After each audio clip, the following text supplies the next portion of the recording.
到早，欢迎收看7月30日公视台语台早起新闻，我是陈雅纯。新闻头先来关心花莲地检署侦办2018年控制控制地档的善款小目不明的案件，这社会处长陈家富是涉嫌贪污罪，以40万块交保，限制出海自己。其他有3个人请回，各有2个人在服刑当中。因那花莲县府是发声明来质疑，伫选举进前搁来办旧案，呼吁司法是唔通真做政治的工具。 对于那个40万元交保这部分，是不是有什么那个怎么说的？不方便透露。晚暝半惊出花莲地检署面对媒体唔愿加回应，敢若简单表示多谢关心。花莲县社会处7月29号检调人员收悉，那像是甲2018年0206进财善款互人检举有关系。地检署指挥调查站人员摕收据票去敲社会处，而且也向财政处、民政处调当年善款运用的原始公文甲过价小目。 社会处长陈家富伫7月29中昼时，互人带去调查站理清案情，暗时送去地检署复审。迄当阵0206地档善款传出真侪争议，包括一开始传出扣列8亿，分4档，1档2亿，用伫补贴受灾的实在业甲观光业，引起退钱的风波。另外，县政府开千多万办感恩参会甲印宣传单，也互监察院纠正涉嫌走私采购法，而且违反预算法经费的使用。 花莲县议会民进党团去年也押出0206大地档的善款，上无有7.2亿，互花莲县府用伫公共建设，无直接用伫受灾户，这也造成民众袂搁再相信花莲县府。后来0918大档地档、0403大地档等大型灾害，各界转甲善款捐予卫福部。 花莲县府发声明表示，相关的案情经过真侪档、真侪届的调查，业务甲承办人员也因为时间真久，所以有换过。面对真侪届的调文件，县府拢有配合司法调查，尊重司法，也呼吁爱量查理清真相。不过，检调人员伫选举要到的时，针对这案件大动作侦办，动机恐惊引起外界的议论。复审了后，社会处长陈家富7月30日以40万交保，限制出海自机。记者综合报道。 台北市卫生局昨接到永丰仪自主通报，讲因对7月初一开始卖烤地油验出苯便比不符合规定，但卫生局是已经会动卫福部食药署去稽查。该公司自7月1日起出货贩售之在地金花小果苦茶油，自主送验检出苯偏皮不符规定。台北市卫生局获报第一时间立即会同食药署前往永丰余生技股份有限公司及其供应商威嘉国际股份有限公司进行稽查。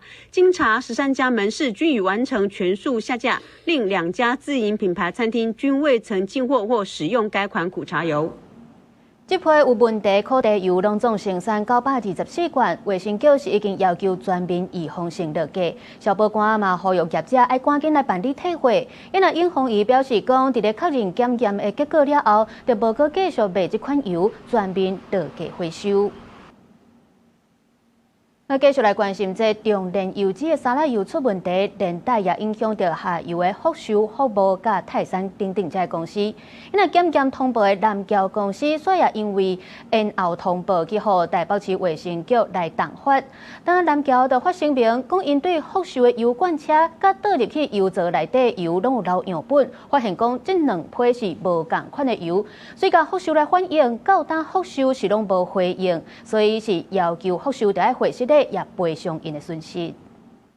伫各大报纸刊登半版的声明，而到南桥油脂针对问题油品的代志做澄清，认为因家己是主动通报，祝贺台北市卫生局以延前通报冻发。因除了强调绝对无暗砍，也甲目标指向福寿。讲今年4月初八买油时阵，对福寿油罐车产油口取2罐留来。 也照规定，甲拍入去油槽的油品留香，结果5月13照期检验时阵，油罐车留的样超过标准，油槽内面的原料油煞合格，要求福寿爱说明原因。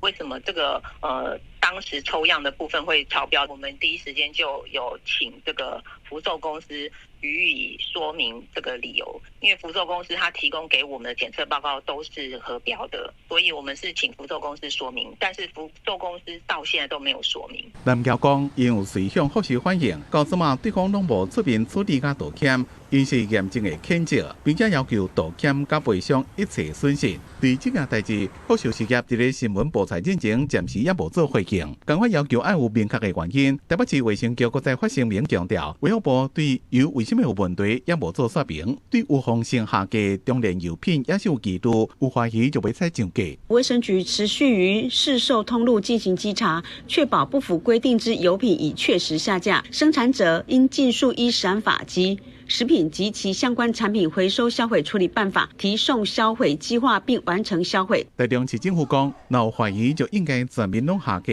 只有一寡产品是袂用配合重新排气的检定。我个认为，地方政府应该依照食安法的规范，尽到监督的责任。这次的卫福部报告，它是提出是材料跟制程出问题。所以，如果中央可以在材料跟制程上把关，尤其它的制程要监督的话，可能就会减少发生。台中市长罗秀元讲，台中市稽查员的业务真多，那中央会当对业者的材料加制程加强把关，食安事件就当减少。也希望中央会当检讨决策机制，赶紧修法，做好食品安全管理制度。记者综合报道。我来关心天气，因为受到太平洋高压的影响，今仔日各地拢是好天烧热。气象署针对湘北、台南、甲屏东来发布高温的资讯，有可能会热甲超过36度。今仔日各地拢好天，也毋过过昼也是得要注意，有可能会落西北雨，也是雷公雨。另外，今年的第13号风台北海底伫昨已经正做强烈风台，预告是往日本南边的海面去，暂时袂直接影响到咱台湾。毋过，接落来这路线嘛有可能会搁较挖进咱台湾的北部海域，也是得要继续观察。台铁的东部干线北部到花莲之间，昨下晡因为电车线故障，敢若会当单线双向通行。经过抢修了后，昨暗8点是已经恢复双线正常通行。台铁人员赶紧抢修，因为这帮218车次道路局的车，7月29下晡1点多，伫花莲到北部之间发生故障，停伫东正线，敢若会当单线双向通行。你看218进站的时候，司机通报说。供电异常，然后我们自己发现之后，变成集电弓跟电车线发生缠绕的现象，紧急停车。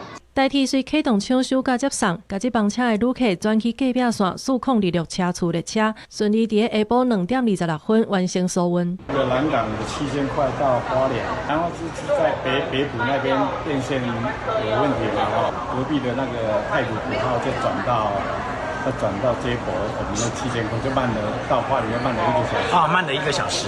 经过抢修，7月29暗时8点10分恢复双线通行。台铁表示，若准后延误45分钟以上的旅客，一档以来摕车票去各车站办理退钱，拢免收手续费。记者综合报道。今仔日的报道写啥物？咱先来看联合报。总统赖清德发出今年希望会当吸引到千万的外国旅客来台湾，不过顶半年干那429万外人次尔，因那咱出国的人数是已经头一届超过1000万人次。再来看《中国时报》，劳动部推动有12岁以下囡仔的劳工会当减少工时、薪水照领，政府会提供补贴。另外，佮扩大若准这企业是开放家长会当远距离来上班，嘛有奖励。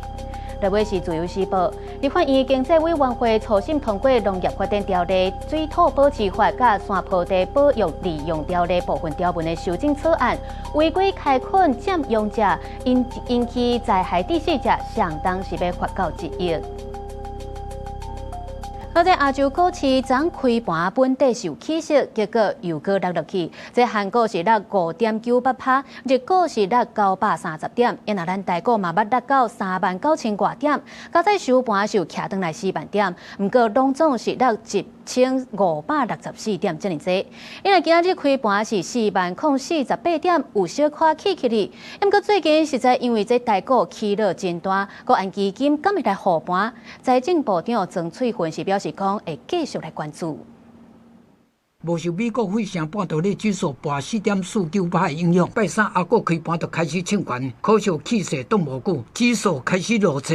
韩国收盘落5.98%，日股跋930点，收伫61434点。台股是表演4万点的保卫战，加在尾盘小可收缩，惊险收至40039点，跋1564点，创下历史上第7大跋点。假设他们释放出来的语气是目前的通膨还是明显高于2%，那需要比较大的力道去让通膨回到2%，那这种会被解读为中性偏向鹰派，那这种论点的话，就容易造成指数的更进一步的下修。照专家的分析，这礼拜台股的走势要密切观察国际大事。大先是美国联准会召开7个 FOMC 利率会议，若是会后的谈话中性偏软，市场反弹的力量大。另外，包括微软、Meta、苹果甲亚马逊拢要公布财报，若是比预期较好，对着市场恢复信心拢有帮助。最后是南韩，提早1拜5收束单个 ETF 监管有关基础保证金。国安基金的幕僚是持续的关注有关股市的一些动向，以及相关的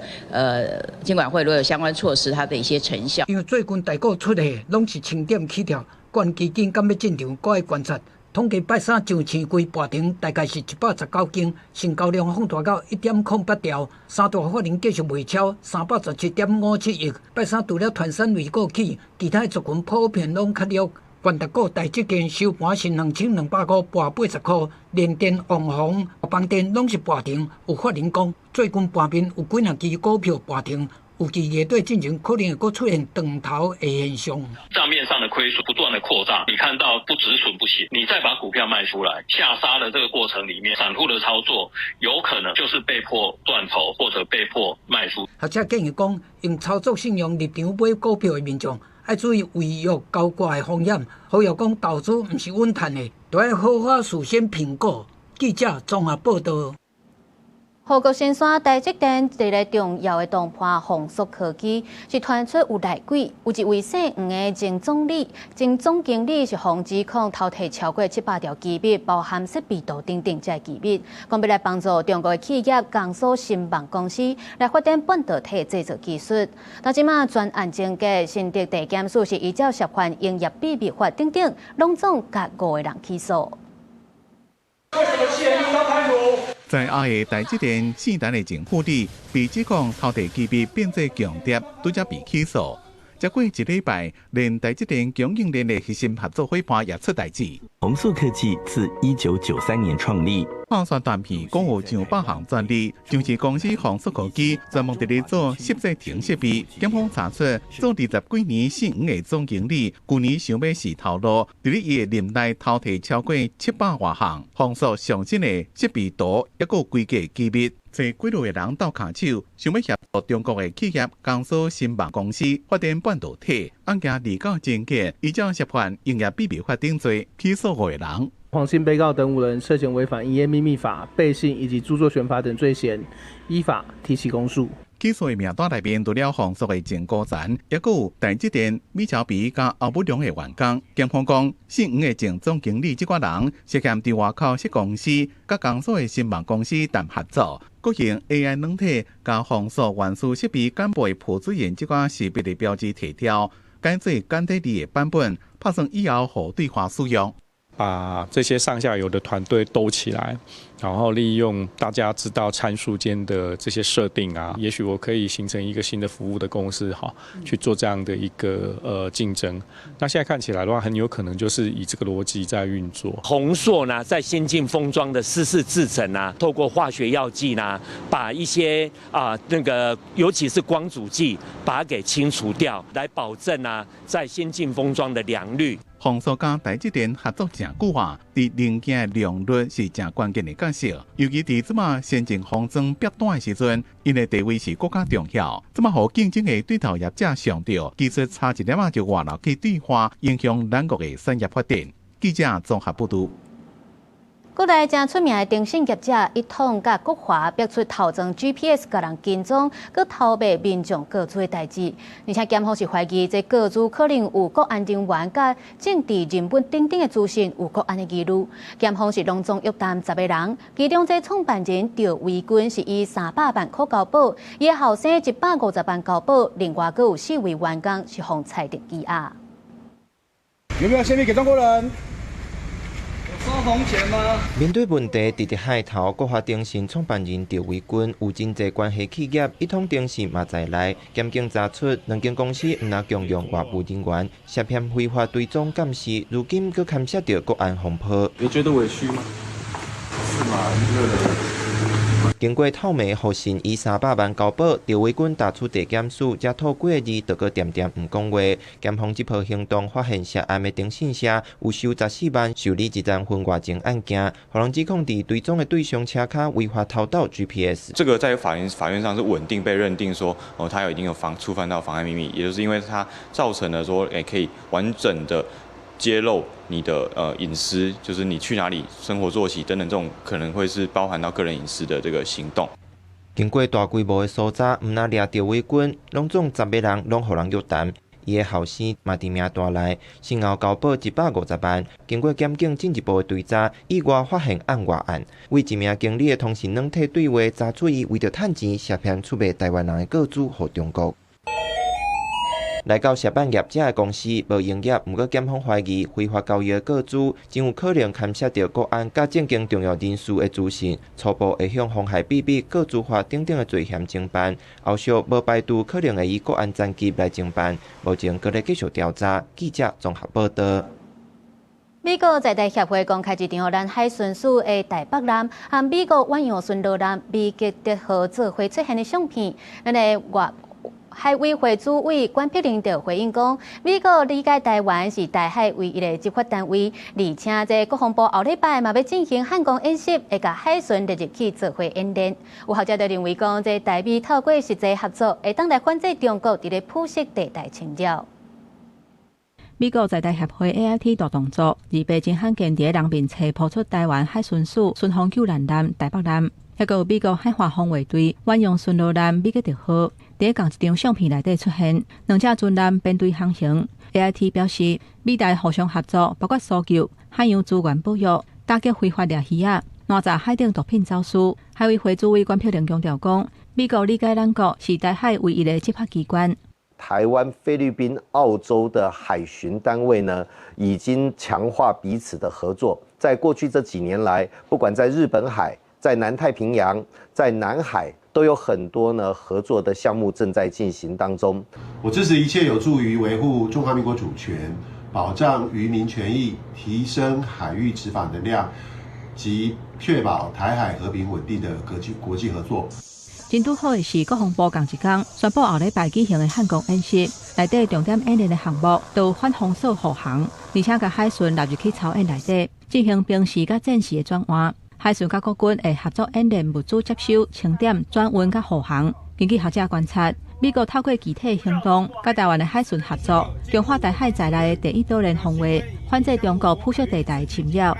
中国想要刻意的在第一岛链扩大它虚无的这种管辖权，在这种情况下，美国海岸防卫队以及 AIT 就是把这个台湾跟美国的合作展现出来，用意就是力挺台湾的海巡，还有第一岛链的这个开放跟自由的航行。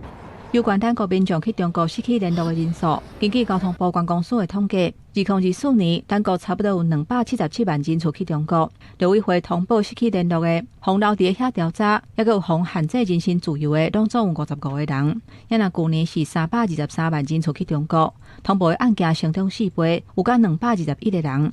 今年顶半年去中国的有184万人，到7月份为止，通报的案件有126个人。2年过落来，累积的通报有402个人。可能不够周全的资讯，或者是蓄意堆出来的一些风险的时候，当国人忽视了未来真的有风险发生的时候，那时候我们的陆委会就变成放羊的孩子了，不会有人在乎或者是重视我们陆委会所发布的一个警讯。这防通报的402个人内底，互中国关押的有216个人，开设诈骗案件的有134个人，刑事案件的有58个人。宗教案件的有23个人，国安案件的有1个人。南亚立委廖先祥甲陆委会发声，讲有关去中国的风险，资讯若无够完整，莫咧遐直直喊。也若区随前回应讲，中国一直招咱国民众去中国旅游，煞无提供人身安全的保障，政府有义务提醒咱国民众。记者综合报道。行政院经贸办前总谈判代表杨振宁表出甲人霸凌，这监察院是以13-0通过单核专案，是移送电解法院来审理。单核案指出，这杨振宁是调工针对颜慧欣，也有压迫一寡人员，互大家是唔敢有意见。因为杨振宁本人是表示讲，若准伊管理伤过严格，害当人感觉无好，伊表示遗憾，嘛讲会来配合调查。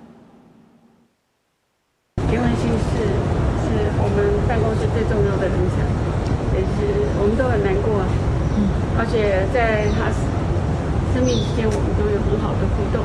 前行政院经部办公室总谈判代表杨振宁因为涉嫌工课场霸凌，经过行政院的调查，认定霸凌有成立，总统府遂发布总统令甲伊免职，7月7日生效。就算杨振宁已经声明2解，否认有霸凌的情形。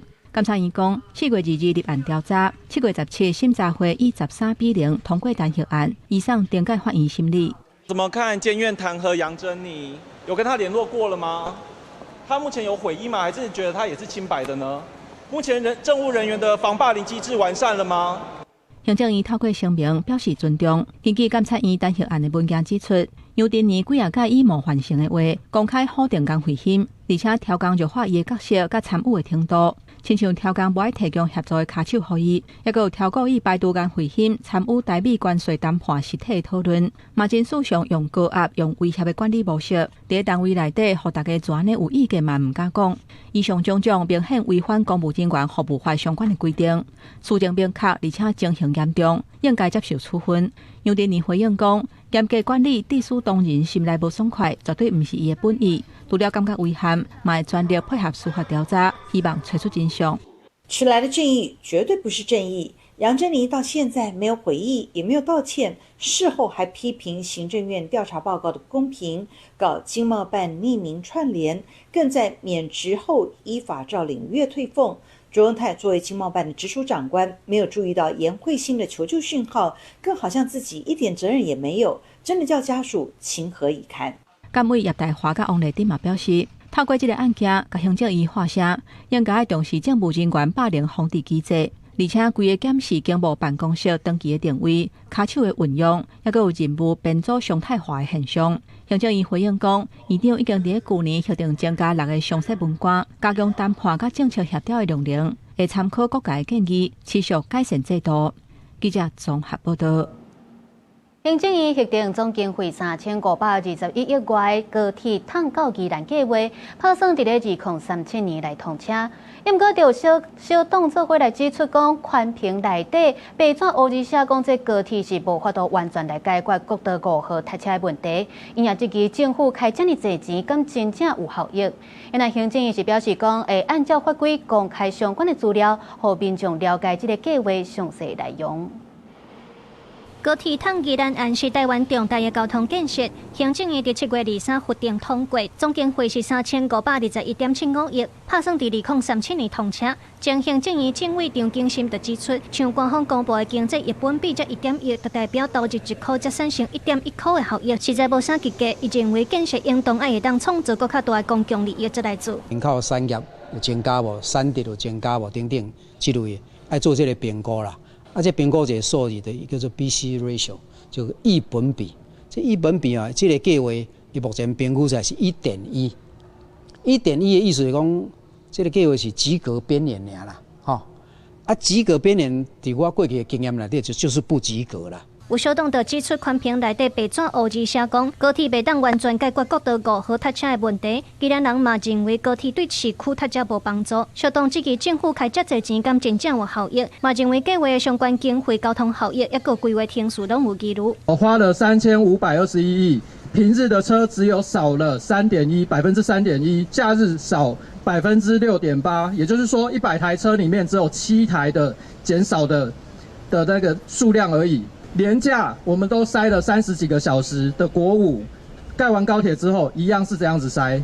其实监察院伫今年5月有针对高铁通宜兰案公布调查报告，指出这项计划完全无做独立可行性研究，相当批评高铁案相关工课无做完整，因要求行政院爱公开核定含计划基程，也有经费等等，把计划核定的内容讲好清楚。那行政院这边会依照规定，请交通部跟铁道局依照我们的文书作为规定如果应该要说明的就好好说明那应该要让各位民众清楚的资料我们也会公开出来。行政院是回应讲会按照法规来公开资料，嘛要求相关部会赶紧说明，让民众更加了解计划的详细内容。记者综合报道。无论是伫咧什么款的灾害现场，这救灾人员拢得爱采样来分析有毒的气体。环境部就提出新的灾害应变措施，嘛发布无人机的科技采样，未来有毒气体辨识时间会当对1点钟缩短到10分钟尔尔。另外，嘛有发布灾害废弃物的管理指引，希望会当协助地方政府来规划灾后废弃物的处理方式。飞行到现场之后，他会把现场里面的采样了出来。毒气采样器的研发人员说明无人机安怎飞到灾害现场采样，分析有毒的气体。过去拄到工厂火灾、离电池导火甲极端气候造成的灾害愈来愈多，救灾人员嘛常常爱到现场采样，判断有害物质的种类。环境部拜三公布新的灾害应变措施，希望利用科技掌握灾情，来改变过去敢会当灾后清理甲应变，变作为源头预防甲科技应变。灾变现场的这一些的实际的一个。有没有什么这些有害的成分？这些它目前的浓度是怎样？那以及适当的一个救灾的方式是如何？那很重要的是提供给我们现场的指挥官。环境部表示，未来面对化学灾害，会当利用无人机甲毒气分析的设备，到现场采样辨识有害物质，分析时间会当为1点钟缩短到10分钟。环境部嘛发布灾害废弃物管理指引，甲灾害废弃物检治防灾安全指引，希望协助地方政府伫灾后快速分类处理废弃物。包括我们事前呢就准备好第一战场跟第二战场，第二个是我们运作救灾中的管理，进入战场的垃圾，我们做分类的处理，以防垃圾场有灾害的发生。第三个，我们进入到战场之后，我们做后续的资源循环。环境部表示，目前无人机采用新设备要咧试验的阶段，实际要安怎落实甲应用嘛要咧研究。不过目前有针对环境事故专业技术小组咧做教育训练，希望未来会当把新技术用伫第一线。记者郭金勇之讲台北报道。去年底，高雄开始使用 AI 影像辨识过滤机制，针对伫咧科技执法的路口，民众若是让救护车先行造成违规情形，这系统就会先汰选掉。警方再过来复检，确认是因为让救护车才会造成违规，安尼就袂甲民众来开罚单。目前伫规个高雄市的科技执法路段是已经排除2800多件违规案件，减少民众来申诉。红灯倒起来，这只拖车煞继续向前行，原来是后壁有一台救护车准备要通过。高雄市使用 AI 影像辨识过滤机制，伫科技执法的路口让救护车，警方会主动提条罚单，让民众免搁去申诉。持续建制扩张至115年7月，全市107处科技执法设备已全面导入。全高雄107个科技执法的路口，拢已经使用相关案件消掉2816件，嘛是有人惊罚款无想要让。实在的，你如果说要去申诉，有些人可能不太愿意，他会觉得给他造成麻烦。政府就爱有这条条例，讲你若像这个情形，这条钱袂使讲算人违规啊。我近二代病院的这个路口，最近有民众看到救护车发警告声要通过，拄着红灯，头前2架车拢袂叮当。它2个车道刚好2台修理车停在那里，然后就很慢的话，感觉就是犹豫不决，到底要不要前进。AI 辨识设备会当降低民众的申诉。地方的民意代表呼吁讲，应该装伫全市重要的路口。不过警方表示讲，传统固定式的切角设备是雷射画面感应，和目前科技执法设备运用 AI 影像辨识的侦测功能无同，无法度判断让救护车驾驶的状况。目前也无法度运用到传统固定式的切角设备。记者综合报道。来看美国的国防科技公司 Shield AI 甲雷虎科技伫咧东港进行无人船 AI 自动检测的试验，透过 AI 自主来判断将任务分工合作。无人船若是发现可疑的目标，就会自动来监控去甲抓落来。不过，这雷虎科技的董事长嘛表示讲，若准要提升咱的国防能力，嘛是需要充足的预算来支持。红色的目标船从入去警戒范围内，两台无人船发觉了后，随船头加紧速度跃过去，对伫红船边啊一直到离开。这两只无人船是美国的小 AI 公司使用自新开发的 AI， 装点雷虎科技的海沙号无人船面顶执行任务，伫东港大坪湾的内海，针对台湾四面环海的状况进行自主巡视监控的任务测试。这个软体呢，可以帮助我们的执行者就操作者，很简单的去定义一个任务。那这个任务给这个指令之后呢，我们的系统就可以自主的去判断该怎么样去执行这个任务。美国公司表示，因开发的 AI 目前已经应用第30多种的无人载具顶悬。这届测试的重点是使用 AI 进行无人船群的整合合作。AI 队长船只发现青云船，会自动分配任务给其他友船，互相协调行动。规个过程完全无需要人力控制，人员只需要分析无人船送回来资料，然后状况再去调整指令。我们当然是非常看好这个无人快艇这个领域，因为台湾四面环海啊，那为了台湾的这个整个安全的考量，当然我们非常期待这个国家相关的预算跟这个政策嘛，我觉得政策最重要，再来因为政策会决定这整个产业发展的这个速度跟数量以及这个民间。对这个国防产业的认同。虽然规个测试过程算顺利，不过雷虎科技董事长陈冠如表示，嘛是爱预算有够，才有法度提升防卫能力。毕竟各项产业发展的技术和速度，拢是全民所仰望的。记者柯明哲屏东报道。教育部要成立第一间国立的台湾科学实验高中，筹备处伫咧昨正式挂牌。教育部嘛要甲中建院抑个国内4间大学合作，希望会当互相来分享科学研究的资源。请揭牌。为着要互对科学有兴趣、想要深入发展的学生，会当对高中开始就累积研究的经验，嘛通栽培台湾基础科学的人才。教育部要办国立台湾科学实验高中，自到筹备处挂牌。教育部嘛甲中央研究院、台大、清大、阳明高大甲成大合作签 NOU。希望大学甲实验高中会当互相分享科学研究的资源，建立一个完整高等教育甲学术研究的体系。我们一定可以创造一个更多元的一些科学家，更具有人文社会含蕴的这样一个能够关怀社会、人类发展的这样的一个科学家，愿意挑战未知的这一些年轻人提供一个很好的平台。而这个平台呢，就是我们国家未来科技发展还有科技产业的蓬勃发展所寄托的。台湾科学实验高中筹备处的主任认为，台湾目前科学的教育拢较功利，煞无重视问题本质。未来这间学校除了会安排25%至30%专题研究的课程，培养学生的好奇心、真本素养，甲面对失败的韧性，希望学生会当真做关心社会的科学家。我们科学研究都很重要，就是观察到点细微，原来不一样，那这就是我要研究的东西了。所以这个敏感度，这个好奇心非常非常重要。教育部表示，台湾科学实验高中会设伫咧台湾大学的国青大楼，打算明年2月开始招生。入学除了笔试、面试、书面资料的审查，也会透过营队的方式来选出学生。教育部嘛期待这些学生未来会当伫全球无同的领域发挥专长。记者记者谢桂玲台北报道。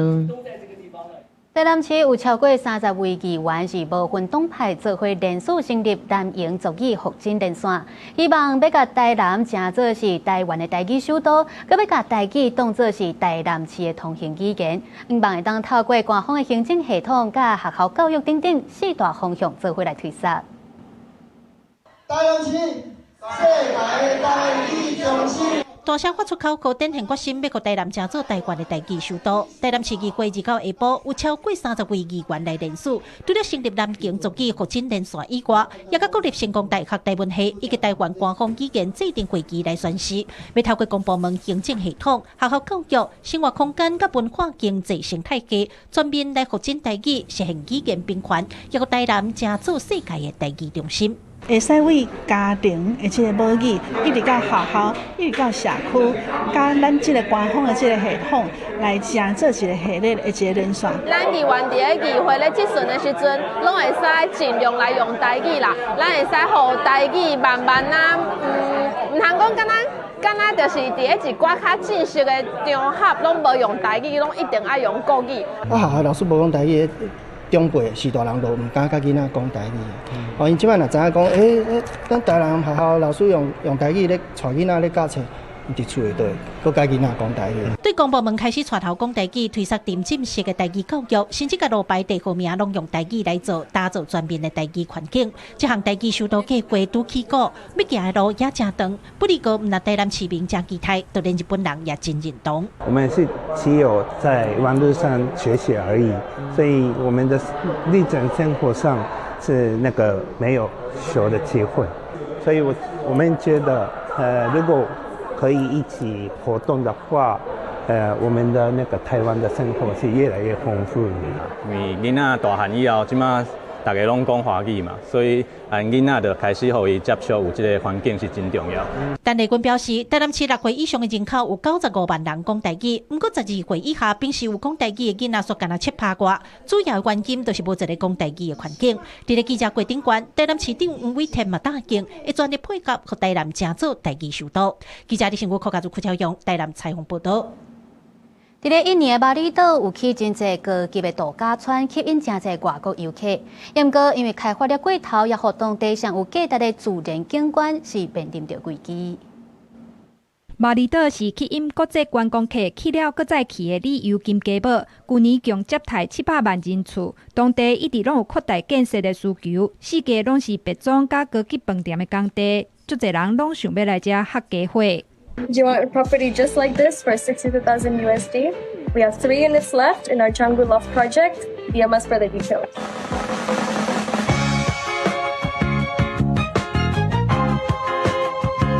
Vous voulez devenir propriétaire d'une villa à Bali à partir de 25 000 €? C'est officiellement possible. 目前差不多有10万的外国人是伫遐住透冬的。画面上，这栋270米四方的3房别庄，就是一对法国翁仔某买的客制化建案。不过，大多数新建案也是以短期出租来投资的小型单位，因为巴厘岛观光的需求真悬，真有投资吸引力。Today, you can get turnkey investments in Bali starting at 10, 11, 12% net returns because taxation is ultimately low and the tourist appeal is extremely strong. 俗搁有村的劳动力对巴厘岛开发的风气真有帮助。来自印尼各地数千的劳工拢来找工课，住伫工地边仔的插座工寮里，环境渺小，简单会当倒伫涂骹困。不过一个月差不多台票1,000通的工资，是比国内各地平均较悬。开发的创造工作机会，嘛吸引部分农民卖田园，趁一毕业会当兼拍拼几十档。不过，这拢互地方付出环境的代价。来到地区上方感觉舒坦的青翠山内田景致，豆豆互南马孔看过去。目前巴厘岛逐档流失差不多1000公顷的田，继续落去到2050年，全岛1/4的田会消失。游客爱慕的天堂乐园继续面临开发的压力，大家扣两的危机。公司新闻是会长编译。伫新闻最后，咱搁来关心天气。今仔日各地拢是好天小转，气象署针对湘北、台南甲屏东4个县市来发布高温的资讯。因若过到了后，各地也是有可能会落西北雨。咱做回来看各地头详细天气资料。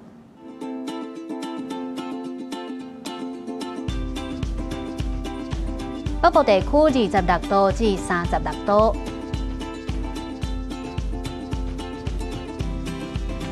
中部地区25度至34度，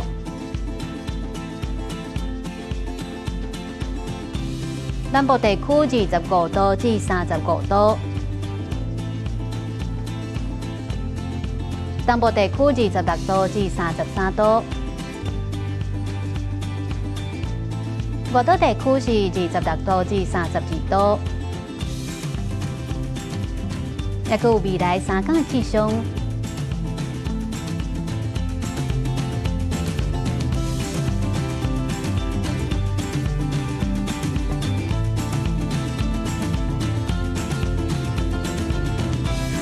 感谢您收看今仔日公视台语台早起新闻，我是丁雅纯，祝您平安顺心，咱明仔载同一个时间再会。